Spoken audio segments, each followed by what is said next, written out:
Hey, ladies and gentlemen, my name is Jeff Lonette, and welcome to the home edition of Learn Now. So my job during the school year is that I get to work with awesome teachers and help them make projects to make school engaging and fun while you're learning all the things you need to in school.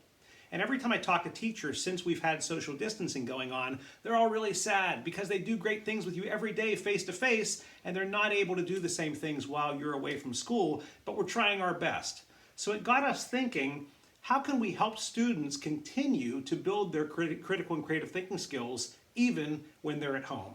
So we thought we'd make some videos that could help people of all ages, whether you're a kindergartner, a 5th grader, an 8th grader, a 12th grader, or even parents that are watching videos with their kids, do something that would keep your brain activated. So our 3 focuses are going to be, number 1, stretch your brain. Number 2, think really deeply. Number 3, most important, let's have fun, okay?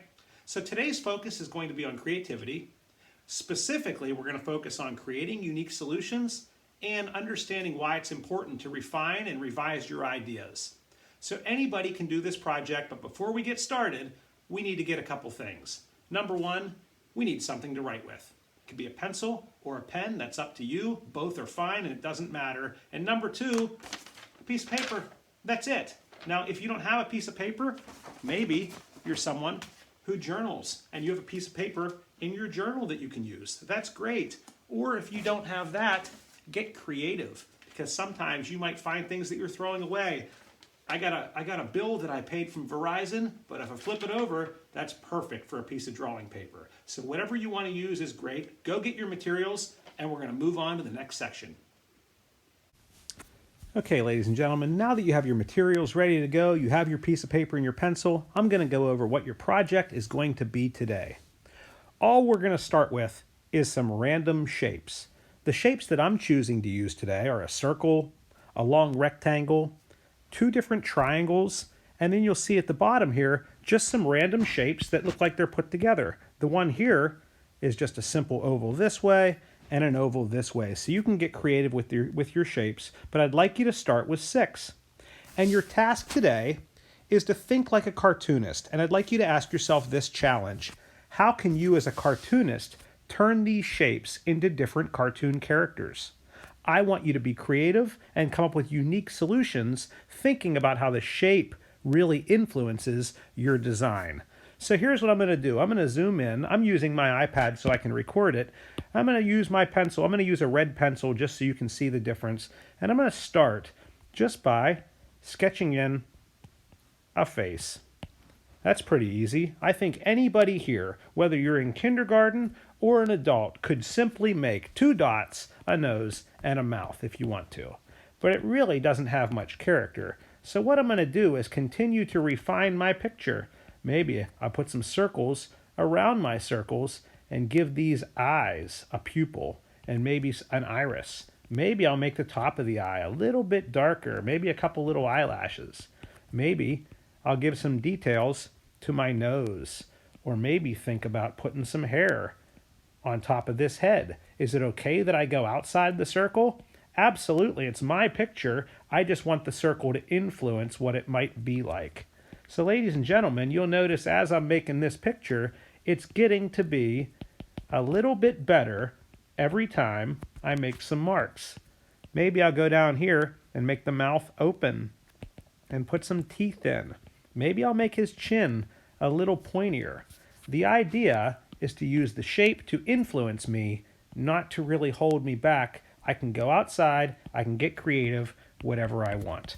I just made, in about, 45 seconds, just a little boy. Maybe I'm going to give this little boy some glasses if I want to. That's up to me. Now, you'll notice, boys and girls, I'm drawing nice and light. I'm not pressing hard. And I didn't use an eraser, because using an eraser doesn't matter. We're not trying to make beautiful art. We're just trying to stretch our brain and make an idea. How's that look so far?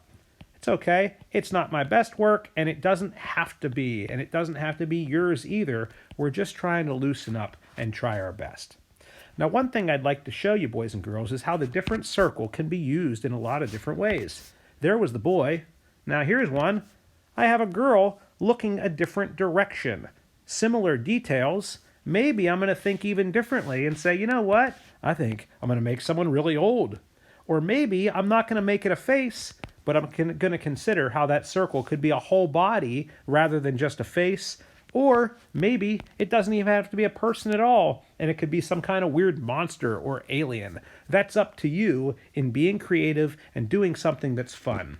So I'd like to show you how I've taken the same shapes and done some different things with all of them. So check this out. As we look at here, you'll see that I made 6 very, very unique cartoon characters, but they're all based off of the same shape that's underneath. You'll see how the shape really influenced what I was doing. It really influenced the shape or what the character looked like. And that's what I want you to do. Get creative by using that shape. All of them are different, all of them are unique, and I'm really looking forward to seeing what your ideas are. But keep in mind, draw soft, draw light. That way, if you make a mistake or something that you don't like, you can just keep going. Take a look at the difference between my football player and the shape of my robot gorilla over here. They're similar, but they're very, very different. And if you look closely, you'll see I wasn't erasing anything with this. I was just kept drawing and adding to it, and then going over darker areas of the things I really, really liked. Some of these you can darken in, you can shade a little bit, that's up to you. But keep in mind, this is not about making beautiful art. This is about stretching your brain and doing something really, really interesting. But remember to always look at it and say, what's good about what I'm doing, and what are small tweaks that I could make, small revisions to make it even better. So what amazing, unique ideas did you come up with? What can you do to make them better? When you look at your pieces, I want you to always think what's good about them and how can they be better. Sometimes you might even take the same character that you've made and draw it a lot of times so you can tweak it and make tiny improvements to continue to revise and refine your ideas. Once you're done with these, share it with somebody else. Maybe share it with your mom or dad or brothers and sisters. Maybe take a picture of it and share it with an aunt or an uncle or a friend. Or if you'd like to share it with me or your teacher, email it or get your parents to tweet it to me at Jeff Lonette on Twitter. I'd love to see your amazing ideas. I hope you had fun, and keep in mind you can always watch these videos again because the activities could be totally different the next time you do them. So ladies and gentlemen, I hope you enjoyed the video, and I really hope that this helps you go the distance with your learning even while you're at home. Have a great day.